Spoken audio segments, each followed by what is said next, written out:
निर्गमन क पुस्तक 7वां अध्याय का मनन। 7 अध्याय में 24 वचन लिखल गल बाटे।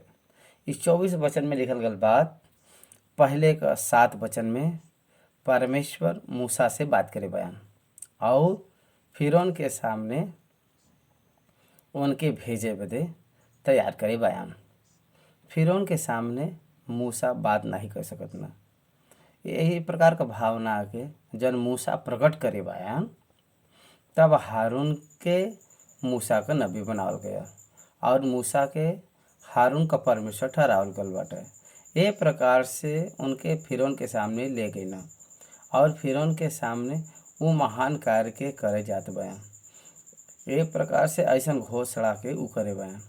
अब 8वां वचन से 24वां वचन तक परमेश्वर यहोवा का मिस्र में करल गया 10 भयानक महामारी के बारे में, मिस्र के 10 देवता के बारे पर, 10 देवता के ऊपर मिस्र लोगन के विश्वास के ऊपर उ भ्रम बाटे, ई सच्चाई नहीं बाटे। एके साबित कई के ओमिन से पहला महामारी जल के लहू में बदलब। 1 सप्ताह तक ई पानी लहू में बदल गया। मिस्र का सारा लोग घोषान के छोड़ के सबके कष्ट भया। एक एक महामारी बहुत भयानक आया रही। पूरा देश नाश होत बाटे, लेकिन फिरौन कठोर होत बा। 10 महामारी में से ई महामारी के बारे में यहाँ पर बतावल गल बाटे। हमके 10 महामारी में पहला जल के लहू में बदलब, दूसरा देश में मेढक का आक्रमण और ओकरे बाद टड्डी के झुंड गई और देश में पशु का मौत और ओलन का वर्षा के आई, टड्डी का आक्रमण और डांसों का झुंड।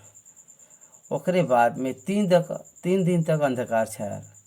ओकरे बाद मिस्र में 10 जेठा पुत्र का मृत्यु हुई। एक प्रकार से परमेश्वर 10 महामारी के द्वारा परमेश्वर मिस्र के लोगन के बतैना के यहोवा ही परमेश्वर है। उनके प्रजा के उनके वचन के अनुसार भेजे के बाटा। ये प्रकार से फिरौन का परिवार और सारा मिस्र के लोग जौन इस्राएली लोग चाहना उस सब इस्राएलियन के देख के उनके बाहर भेजल गया। 7वां अध्याय हमके पहला महामारी के बारे में बतावल गईल बाटे। अब वचन के मनन में अहम जाब। निर्गमन का पुस्तक 7वां अध्याय ओकर पहले वचन से हम पढ़ब। त यहोवा मूसा से कहना, तो ई शब्द ऊपर का अध्याय के आखिरी के शब्द के जोड़त बा। पिछला 4 अध्याय में मूसा परमेश्वर से का कह रहे न, हम बोले में भद्दा भाई, हमार बात फिरौन कैसे सुनी है। ये प्रकार से अपने समस्या के वो परमेश्वर के सामने रखना। परमेश्वर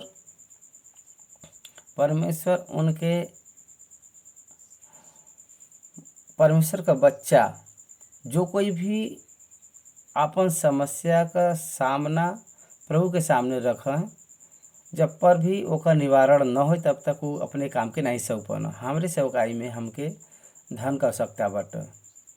आर्थिक परिस्थिति से हम सेवकाई के कैसे कह सकीला। हमारे सेवकाई में आर्थिक समस्या रहे पर परमेश्वर कैसे और काम के दे पाई हैं। यही बदे हमरे सेवकाई के आवश्यकता के अटेंड करला।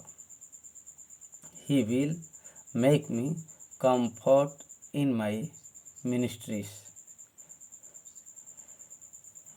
हम जौन सेवकाई के करत भाई ओमिन वो हमके सब कुछ उपलब्ध करावना। जब तक वो काम पूरा न हो दूसरा काम नहीं दे सकना। यही बदे परमेश्वर का पद्धति के आप एक बार देखो।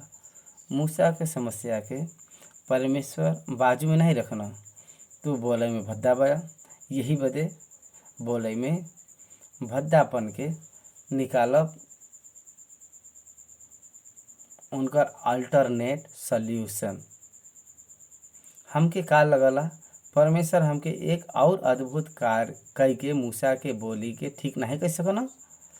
मूसा में सिर्फ बोले का समस्या बटे का, मूसा का परमेश्वर काम बदे जाए बदे एक स्पीच ही कारण नहीं बटे, वो परिपूर्ण रूप से तैयार नहीं हो पावत बा। ये पर परमेश्वर उनका सारा कमजोरी के ठीक कई के जात बा, बलवान बनावत जात बान। उनके बलवान बनावत जात बा। परमेश्वर जब एक व्यक्ति के वो कार्य बदे चुनन, तब वो व्यक्ति के कन्वेनियंस करना, परमेश्वर उनके परफेक्टली एक्सेप्ट करे तक तैयार करना। आज भी परमेश्वर के सेवकाई में ऐसे ही होला। परमेश्वर अच्छा है, परमेश्वर समझना, परमेश्वर हमरे समस्या के समझना, हमरे कमजोरी के भी वो समझना।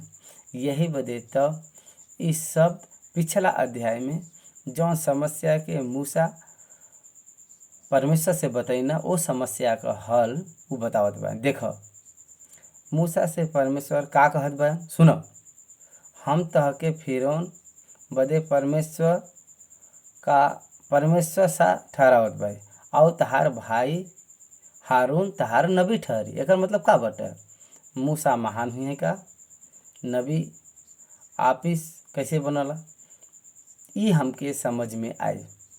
God's spoke man his spirit. जब परमेश्वर मनुष्य से बात करल चाहना, परमेश्वर मनुष्य से डायरेक्ट बात न कही के उनकर भविष्यवक्ता के द्वारा वो बात करना। इब्रानी के पत्री पहला अध्याय पहला वचन यह हमके बतावला। का बतावला, पहले के समय में परमेश्वर बाप दादा से थोड़ा कही के और भांति भांति से भविष्यवक्ता के द्वारा बात करना, ऐसा लिखल बाटे। एक प्रकार से परमेश्वर स्वयं होई के कभी भी बात नहीं करे बा, भविष्यवक्ता ही बात करे बा। यही बदे यहोवा मूसा से कहना, हम जौन कुछ भी कही उस सब बात के ताके हारून के बताओ बाटा। हारून से परमेश्वर स्वयं बात न करी, मूसा से ही परमेश्वर बात करी हैं। It is a discipline of God. Moses is the selected not हारून। परमेश्वर मूसा के चुनना, परमेश्वर हारून के नहीं चुनना। यही बदे परमेश्वर डायरेक्टली हारून के नहीं बतावत बा, मूसा के बतावत बा। मूसा के परमेश्वर के स्थान पर रखे बा, मतलब बतावे के स्थान पर मूसा के रखल गल बाटे, रखे बा। बतावल गल बात के प्रचार करे के स्थान में हारून नहीं है। यहाँ पर परमेश्वर और नबी का शब्द ए बदे इस्तेमाल करल गल बाटे के भविष्यवक्ता जैसे परमेश्वर के बात के बतावना, वैसे ही जब मूसा हारून के बताइए तो हारून जाई के नबी का कर्तव्य का पूरा करिए। यह परमेश्वर कहत बा, जौन जौन आज्ञा हम तहके देब उहे तू करिह। और हारून ओके फिरौन से कहिए, जैसे उन इस्राएली के अपने देश से निकाल देवे बदे। जब परमेश्वर मूसा के बतइए तब मूसा हारून के बतइए। हारून बोलिए स्पोक्समैन। हारून बदे मूसा आर्डर्स कमांडेड, मतलब का बात करे के बाटे उनके बतावे वाला। यह वो बात का अर्थ हवा। लेकिन हम फिरौन के मन के कठोर के देवे और अपने बहुत सा चिन्ह और चमत्कार के हम मिस्र में दिखाई। परमेश्वर मूसा के साथ उनके योजना के बारे में चर्चा करत बा। का करत बा, अपन बहुत चिन्ह और चमत्कार के मिस्र देश में हम दिखाई। काहे बदे महान का ई चिन्ह काहे बदे दिखावल बा। यशायाह के पुस्तक में 7वां अध्याय के 11वां वचन में जब हम देखिला के परमेश्वर यशायाह से चिन्ह मांगे बदे कहना, अपन परमेश्वर यहोवा से कोई चिन्ह मांगल चाहब त उ गहरे स्थान का हो या ऊपर आसमान का हो, परमेश्वर चिन्ह के दिखावन। उनके ई समझ में आवे बदे कहत बा। मिस्र में परमेश्वर का चिन्ह और चमत्कार हुई। कुछ घटना, कुछ विपत्ति और कुछ महामारी आवे वाला बाटे। हम करब। जब मूसा मिस्र में आई न, तब से उनकर मिस्र से छोड़ावे जाए का अवधि का 6 महीना के रूप में गिनल गल बाटे। कुछ महामारी हफ्ता रहल, कुछ महामारी दूधला रहल, कुछ महामारी महीने में भी रहल। ये प्रकार से ये बात के आधार पर बाइबल का पंडित लोग कहना, मूसा के आवे के बाद 6 महीना भयल। इस्राएलिन के ले जाए बदे 6 महीना लगल। हमके लगला के परमेश्वर कहे बांत क्षण मात्र में ही रिजल्ट आई। ऐसा नहीं बाटे। परमेश्वर का मूसा का बुलावे के बाद भी 6 महीना भयल। आपके वचन समझे के बाटे। हमार आज सुबह प्रार्थना अगर हम कैली तो शाम तक रिजल्ट आवे के चाहिए। हमके इन स्टार्ट रिजल्ट चाहिए, लेकिन वैसा नहीं होला। परमेश्वर एक एक ऑपरेशन बदे एक एक समय के लेना, एक एक पनिशमेंट बदे एक समय के वो निर्धारित करना। एक राजा के शासन में कुछ समय बदे निर्धारित करना। God appoints the span of time for the incident. परमेश्वर कुछ समय के निर्धारित करना, वो समय के अनुसार ही होए के चाहिए। एके हमके समझे के बाटे। मिस्र देश के नाश करेगा परमेश्वर ठाने बयान। वह बाद के मूसा से उ कहत बयान, हम ए देश में चिन्ह और चमत्कार के देखा आई। एक मिस्र देश का परिपूर्ण रूप से नाश हुई और इस्राएली लोग जौन बा बलवंत हुई। इस्राएलियन का विश्वास दिन प्रतिदिन बढ़त जात बाटे। परमेश्वर वो प्रकार से तैयारी के करे बयान। तब पर भी फिरौन त्योहार न सुनी और हम मिस्र देश पर अपन हाथ बढ़ा के मिस्रियन के भारी दंड दे के अपन सेना मतलब अपनी इस्राएली प्रजा के मिस्र देश से निकाल लेब। हमार सेना कहत बा इस्राएलियन के, हमार सेना वो कहत बा। हमार सेना मतलब इस्राएली प्रजा के हम मिस्र देश से निकाल लिए। और जब हम उनके बाहर निकाला तब मिस्र देश पर भारी दंड के ले आई। फिरौन का मन कठोर रहे के चाहिए। यही बदे फिरौन के मन के हम कठोर बनाए, कठोर करब। फिरौन के मन के हम कठोर करब। एकरे द्वारा का हुई। और जब हम मिस्र पर हाथ बढ़ाए के इस्राएलियन के उनके बीच से निकालब, तब मिस्री जान ली हैं कि हम यहोवा है।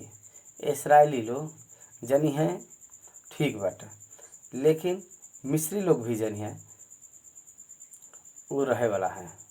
वो युगानुयुग जीवित है। ये बात मिस्र का लोग जनी हैं का बाटे। जन परमेश्वर बतावल चाहत बयान मिस्र देश में 10 देवता का आराधना के करना। ये 10 देवता का रूप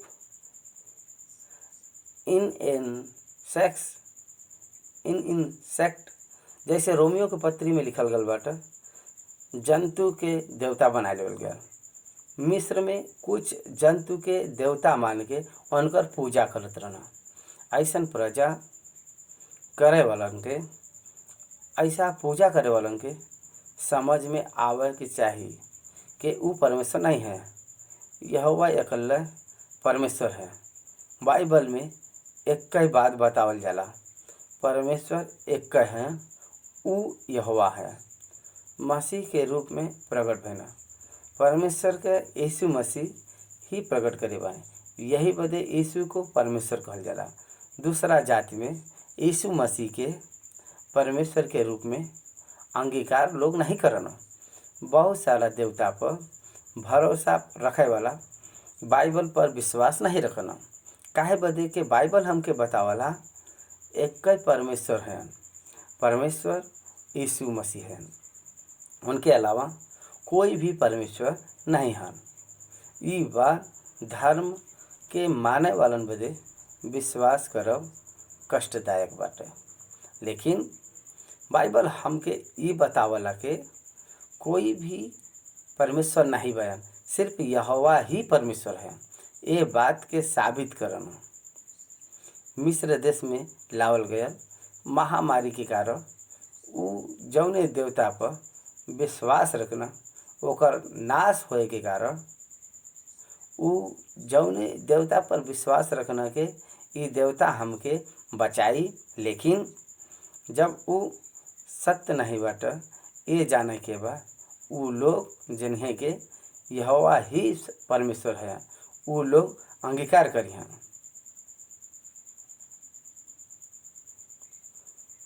ऊ फिरौन घोषणा के न इस्राएल लोग जब परमेश्वर के सामर्थ्य से छुड़ावल गई न, जब उनकर पीछा के न ओकरे बाद लाल समुद्र में उनकर सेना डूब जाए के बाद ऊ बहुत स्पष्ट रीत से कहे लगा यहोवा ही परमेश्वर है, ओकरे अलावा और कोई परमेश्वर नहीं बाटे। इस सत्य के ऊ अंगीकार केला। जब परमेश्वर का वचन के हम देखब तो सभी मिस्री लोग ये कहे लगना कि इस्राएल का तरफ से उनकर परमेश्वर युद्ध करत बा, यही बदे हम भागल जी। ऐसा नु कहत बा फिरौन के मुँह से यहोवा ही परमेश्वर है, ई कहे बदे परमेश्वर ई 10 महामारी के मिस्र पर लाना। ये बात के हमके समझे के बाटे। तब मूसा और हारून यहोवा के आज्ञा के अनुसार कहना। जब मूसा और हारून फिरौन से बात करे लगना तब मूसा 80 साल का रहना और हारून 83 साल का रहना। फिरौन से बात करे के समय में यहाँ पर परमेश्वर बतावत बा 8वां वचन से परमेश्वर उनके फिरौन के पास भेजे बदे पहले ही से तैयार करत बा। फिर यहोवा मूसा और हारून से ए प्रकार से कहना, जब फिरौन तहसे कहिए अपने प्रमाण का कोई चमत्कार दिखावा, तब तू हारून से कहिए आपन लाठी लेकर फिरौन के सामने डाल द कि वो अजगर बन जाए। तब मूसा और हारून फिरौन के पास जाए के यहोवा के आज्ञा के अनुसार कहना, और जब हारून अपन लाठी फिरौन और ओकरे कर्मचारी के सामने डाल दिले तब वो अजगर बन गई। तब फिरौन पंडितों और टोना करे वालन को के बुलवैना और मिस्र के जादूगरे आए के आपन तंत्र मंत्र से वैसे ही कहना। वो लोग आपन लाठी के डाल देना और वो अजगर बन गए, पर हारून का लाठी उनकी लाठी को निकल गई। लेकिन फिरौन का मन और हठीला हो गया और यहोवा के वचन के अनुसार वो हारून और मूसा के बात के नहीं माने। तब यहोवा मूसा से कहना, फिरौन का मन कठोर हो गया बाटे और वो ये प्रजा के जाए न दी है। हम 8वां वचन से 14 वचन तक हम पढ़े भाई। जैसे हम पढ़े भाई वैसे ही अनुवाद के उनके भाषा में पढ़े के बा। देख यहाँ पर परमेश्वर के वचन के वहाँ पर जब देखब तो यहाँ पर मूसा हारून के बताए बा और हारून जाए के फिर उनके बताइए। मूसा से कहे बा, हारून से कह कि आपन लाठी लेके फिरौन के सामने डाल दके वो अजगर बन जाए। यहाँ पर एक बात हम बताए सुनो, जब हाथ में लाठी बाटे तब अजगर बना दो चाहत रहा। निर्गमन के पुस्तक में जब मूसा के बुलावल गया, जब लाठी के फेंके बजे कहना, तब साफ बनल और वहाँ से भाग गए ना। ये प्रकार से हाथ में जब लाठी बाटे तब वो अजगर बनाए सकत ना, लेकिन लाठी डाले के बाद अजगर बनेगा। He looks at the comfort of the servant. परमेश्वर उनके दास के कंपार्ट के भी दिखाना, उनके समझ में आवे के चाहिए और अच्छा से समझ में आवे के चाहिए। एक ही हमके देखा कि मिले था, हारून का लाठी डाले पर अजगर बनल, जब सर्फ बनल तब फिरौन तंत्र मंत्र और टोना करे वालन के बुलवैना। वो लोग आपन आपन लाठी के डाल देना और वो अजगर बन गया। यहाँ पर हमके ध्यान देवे के चाहिए कि ई जब अजगर बन गया लाठी तब मूसा का लाठी ओके निकल गया, अजगर के निकल गया। यहाँ पर हमके ये ध्यान देवे के चाहिए कि जब हम हारून का लाठी सारे लाठी के निकल गया, फिर ओकरे बाद में ये टोना करे वाला लोगन का लाठी डिसअपियर भया। एक बार तू सोचा यहाँ पे का कहल चाहत बा। परमेश्वर जब हम यहाँ पर देखल जी तो सृष्टि से शून्य में बदले वाला, सृष्टि के शून्य में बदले वाला परमेश्वर एक है। लाठी डाले पर अजगर बनना, जीवन उनके हाथ में बाटे, उनके हाथ में ही जीवन बाटे, उनके पास अधिकार बाटे। ये दिखावे बदे हारून का हाथ का लाठी अजगर बनावे के बाद टोना करे वालन का लाठी के वो निकल लेना और वो डिसअपियर हो कि ना। एक मटेरियल कभी भी डिसअपियर नहीं होला, चेंज ऑफ फॉर्म होला। लकड़ी के जलावे से राख बनला। एक मटेरियल के पूरी तरह से नाश करब ई कोई से भी नहीं होला, कुछ न कुछ अंश रहला, लेकिन बिना कोई अंश का ई टोना करे वालन का लाठी डिसअपियर होला। हारून का लाठी जब टोना करे वालन के लाठी के निगल लेले तब मिस्र का लोग ई जान गए न के सृष्टि के शून्य में से बनावे के या शून्य के सृष्टि में बनावे के हो, ई परमेश्वर बदे ही संभव बाटे। यही बदे ई परमेश्वर का काम हवा। ई लोग उ जान गए ना। ए प्रकार का अद्भुत काम के टोना करे वालन भी ई कैना। यही बदे फिरौन का मन कठोर हो गया। परमेश्वर का सामर्थ और टोना करे वालन का सामर्थ दोनों का फिरौन देखना। टोना करे वालन का सामर्थ्य का अंत होत हुए भी वो देखना, फिर भी मन के कठोर रखना। मन का कठोर होएगा एक कारण बाटे अविश्वास। परमेश्वर का सामर्थ और परमेश्वर के बल पर विश्वास न रखे के कारण ही ई कठोर मन आए वाला।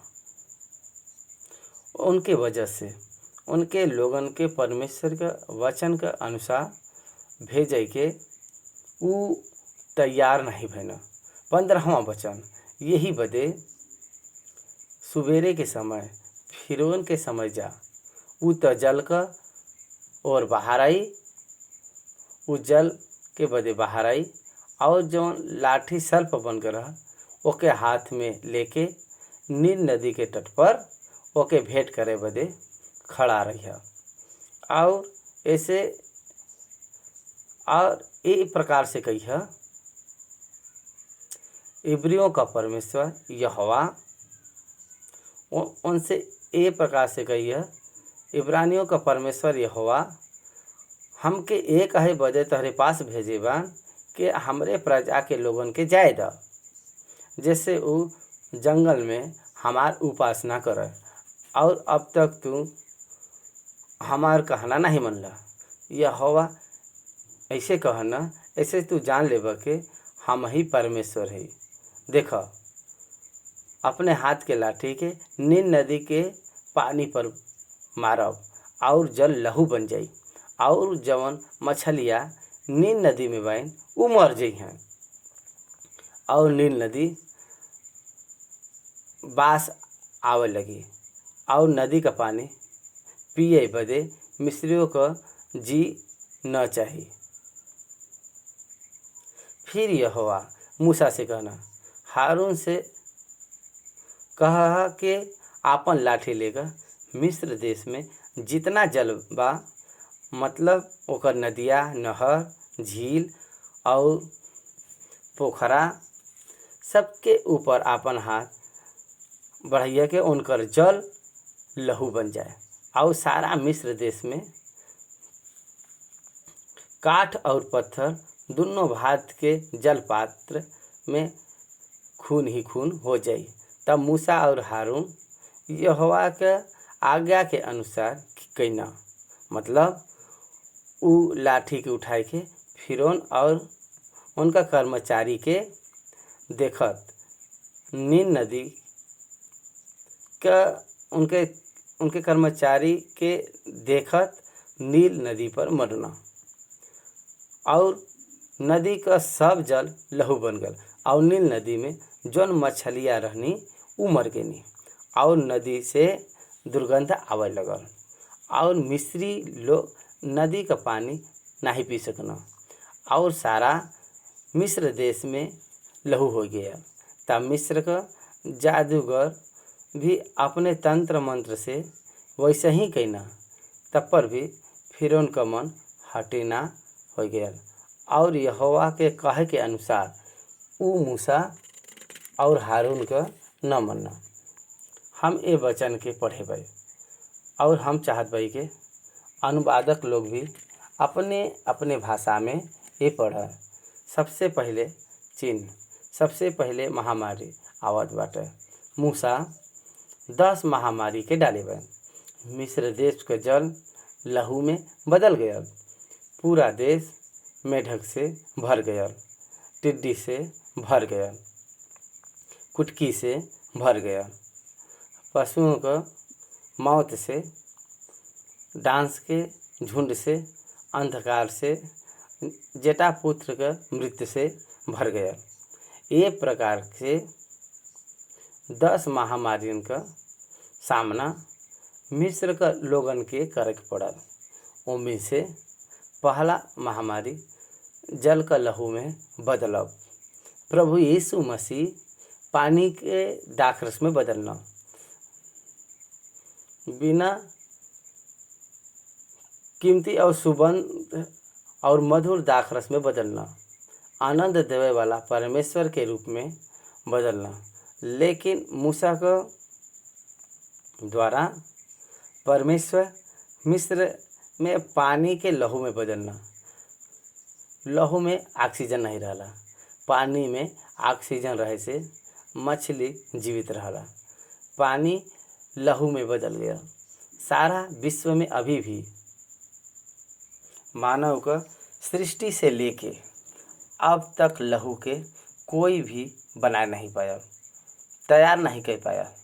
अभी भी कमज़ोर व्यक्ति के लहू दे के उनके हीमोग्लोबिन के बढ़ावे के बाटे, तो उनके ही ग्रुप के ब्लड के रखे वाला ब्लड डोनेट करे से ही मिलला। ये मेडिकल शॉप में नहीं मिलला। फार्मास्यूटिकल में इ नाही तैयार होला। काहे बदे पानी के लहू में परमेश्वर बदलत बायन? उ केकरे द्वारा संभव बाटे? लहू के बनावे से कोई के भी बदे संभव नहीं बाटे। इ केवल परमेश्वर बदे ही संभव बाटे। ए प्रकार से उनके ह्यूमन बॉडी और जंतु के बारे में बनावा होला। There is no alternative to accepting the blood or preparing the blood। लहू के सृष्टि के बनाई संभव नहीं बाटे। उ मानव के शरीर या पशु के शरीर में उ बन सकला। पानी के लहू में बदले का चांस त नहीं बाटे। ये प्रकार से जल के लहू में बदलत बाया। केवल आज्ञा देना और वो बदल गया। मूसा और हारून ये अद्भुत के देख के चौंक गल हुई। जब इस्राएली लोग मिस्र देश पर आए हुए लोग महामारी के देखल हुई तो वो बहुत आनंदित हो के परमेश्वर का काम के देख के, परमेश्वर के चमत्कार के देख के हैरान हो रही हैं। फिरौन अविश्वास के कारण उनके मन के कठोर बना लेना और सब मिस्री लोग पिए के जल बदे नील नदी के आसपास के खोजे लगना। काहे बदे के उ नदी का जल नहीं पी सकत न। जब यहोवा नील नदी के मारे रहना तब से 7 दिन हो गए। उ पित्तल के पात्र में पेड़ पौधन बदे मटका में पिए बदे जवन भी जल रखे रहना उ सब ब्लड बन कर रहल। नदी का जल लहू में बदल कर रहल। तालाब में जवन पानी रहल उ लहू बन गया। नदी का जल लहू में बदल गया। बहुत दुर्गंध ओ देश में फैल गया। एक व्यक्ति आ पशु अगर ड्रिंकिंग वाटर नहीं लेला तो वो बहुत ही समस्या होला। बिना आहार के मनुष्य जी सकला, लेकिन बिना पानी के जियब मनुष्य बदे कठिन बाटे। वो प्रकार से 7 दिन तक उनके पास पानी नहीं रहल। 7 डेज तक लहू ही रहल उनके घरे में और उनके पात्र में लहू ही रहल। इ लहू के देख के मिस्र लोग घृणा करे लगना।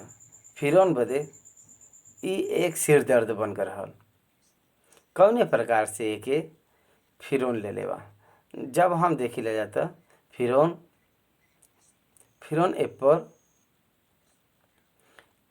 एपर ध्यान नहीं दिले बान। एपर भी ध्यान नहीं दिले बान और मुंह फेर के अपने घर चल गए। और सब मिस्री लोग पिए के जल बदे नील नदी के आसपास खोजे लगना। काहे बदे के उ नदी का जल नहीं पी सकत न। नया जल के खोजे लगना। काहे बदे के नदी के पास कम गहराई में जल अच्छा आवाला। कभी भी ध्यान दो, नदी का आसपास खोदे पर कम गहराई में पानी मिल जाला। छोटा छोटा तालाब के खोदे से अच्छा पानी मिल जाला। वो पानी बदे खोदे लगना। They are seeking for the alternative. ध्यान दें, परमेश्वर का अद्भुत महामारी वो देश के लोगन बदे हिलाई के रख दिले। वो देश के हिला दिले, देश के लोगन के डराए दिले। ओकरे बाद हम 7वां अध्याय के यहाँ समाप्त करे भाई। 8वां अध्याय में और 3 महामारी मेढक का, कुटकियन का और डासन के झुंड वो देश पर आक्रमण कईना। एके आगे के अध्याय में हम पढ़ब। मनन करल जी, ध्यान करल जी एकरे बारे में आगे के अध्याय में।